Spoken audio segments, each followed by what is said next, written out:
Guys, কেমন আছেন সবাই? আশা করি আপনারা সবাই অনেক ভালো আছেন। তো আজকে একটা ভিডিও যাচ্ছি নদীর পাড়ে, সেই নদীর আবহাওয়া বোঝানোর জন্য, নদীর পরিবেশ বোঝানোর জন্য। তো বিকালবেলা এইরকম অবস্থা, সানসেট হচ্ছে। তো একটু পরের মধ্যে সানসেট হবে। তো এই সময় আর কি নদীর পাড়ে একটু আসলাম, হয়তো ইয়া দেখাচ্ছে, লো কালার। তো যার জন্য ভাবতেছি একটু ঘুরে আসি, আপনাদের সঙ্গে একটু কথাবার্তা বলে আসি। তো নদীর পাড়ের অবস্থা একটু আপনাদেরকে দেখাই আমি। এই হচ্ছে আমার নদী পাড়, একেবারে নদী। তো আমাদের নদী অতটা বড় ছিল না, জল শুকাইছে বর্তমান। তো চলেন, জল শুকাইছে, একটু ঘুরে আসা যাক, আর একটু পরে সানসেট হয়ে যাবে। তো এদিকে একটা অবস্থা, এদিকে মানুষ নদী পার হচ্ছে সাইকেল কারে, এটা একটা কঠিন একটা অবস্থার ভিতরে আছে। তো এই আর কি। তো বিকালের দিকে আমাদের এখানে হাঁটার বা একটা খোলামেলা পরিবেশ চাইলে খুবই মনোমুগ্ধকর। তো এই যে আমার চারদিকের অবস্থা, একটু আর একটু আসলাম একটু হাঁটা হাঁটা ইয়া করার জন্য। তো জানি না যে ইয়াটা কেমন হইলো।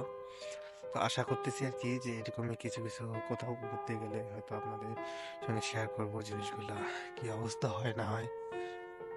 এই দেখেন আমার পিছনে কত বড় নদী, কি একটা অবস্থা। চারিদিকে অনেক বড় বড় ইয়ার পাহাড় দেখা যাচ্ছে। তো এই আর কি, এভাবেই ইয়া থাকি। তো আপনারা যে ইয়া দেখবেন আমার ভিডিওটা, তো একটু লাইক টাইক করে দেবেন, যার কারণে যেন ভালো কিছু ইয়া হয়। আর হয়তো অনেকের কাছে নাচক এই কারণে এটা হয়তো ভালো না লাগতে পারে। তো তাদের কাছে রিকোয়েস্ট করব যে আপনারা রিপোর্ট টিপোর্ট দিয়েন না, একটু বোঝার চেষ্টা করেন। আসলে প্রথমবার এরকম করে ক্যামেরার সামনে আসতেছি, প্রথমবার। তো একটু খারাপ বা ইয়া হইতে পারে, তো এই জন্য ইয়া করবেন না। তো এখন আমি নদী দেখাবো, আমাদের নদীর অবস্থা, এই জল কম। এই হলো আমাদের নদী। তো বিকালবেলা আর কি একা একাই নদী পাড়ে হাঁটতে খুব ভালো লাগে। তো জিনিসটা কি এই জন্য আপনাদের সঙ্গে শেয়ার করলাম। আর প্রধান যেটা বিষয় একটা হচ্ছে, আসলে মিনি ব্লগ করতে যাই তো বাট লজ্জা লাগে, যার কারণে আর কি করা হয় না। এদিকে আমার পিছনে নদী, আমার এলাকার। জানি না কি অবস্থা দেখা যাচ্ছে।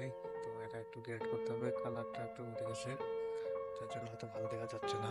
আমি আসলাম ওই দিক থেকে। তো অনেক বড় নদী আমাদের, যে একদম ছোট এমনটা না, নদী চলে গেছে। But ঘোরার জন্য আর কি শান্তিপূর্ণ জায়গা, কোনো শব্দ নাই, একাই আসেন, গল্প টল্প করেন, তাহলে এটা আর কি জায়গাটা খুব ভালো যে মতো অবস্থা। তো এই হচ্ছে আমার বাড়ির পাশে যে নদী আছে, আমার বাড়ি থেকে 300-400 মিটারের মধ্যে এই নদীটি হতে হবে। তো যার জন্য একটু আসলাম, প্রতিদিন অবশ্যই হাঁটি। তো এই আর কি। তো এই প্ল্যান নিয়ে আমি আছি। তো আপনারা যারা দেখবেন একটু লাইক টাইক করে দেবেন আমার ইয়াটাতে। আর আশা করবো যে ইয়া করবো। এখন এই দেখেন অনেক ইয়া লাগাইছে, কুমড়ো লাগাইছে বা অনেক ইয়া লাগাইছে। এইদিকে যেমন, এইদিকে যেমন আছে বিচুন লাগাইছে, বা যে ধান বলেন, ধান লাগানোর জন্য অনেকে তামাক লাগাইছে। তো যে সব দিক দিয়ে ইয়া হয়। ওইদিকে দেখবেন যে ভুট্টা লাগাইছে, ইয়া লাগাইছে, এই দেখেন। তো কালো হয়ে যাচ্ছে আমার ইয়াটা। তো এই দেখেন,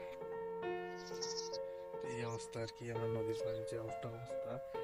আপনারা যারা যারা আমার ইয়াটা দেখতেছেন একটু সাপোর্ট করে দিবেন, তো খুব ভালো হয়। তো থ্যাংক ইউ। আজকের জন্য আমি এখানে শেষ করতেছি। আবার যদি আমি আমার এলাকার আশেপাশে ভালো কিছু দেখি বা থাকে, তো আপনাদের আমি দেখানোর চেষ্টা করবো, বা অন্য কোথাও গেলে এটা আমি রিভিল করার চেষ্টা করবো, দেখানোর চেষ্টা করবো। হ্যাঁ, অনেকেই আমার আগে হয়তো জায়গাটা যেতে পারেন, বাট আমি মেমোরি হিসেবে এখন থেকে একটু সেভ করার চেষ্টা করবো। ধন্যবাদ সবাইকে, ভালো থাকবেন।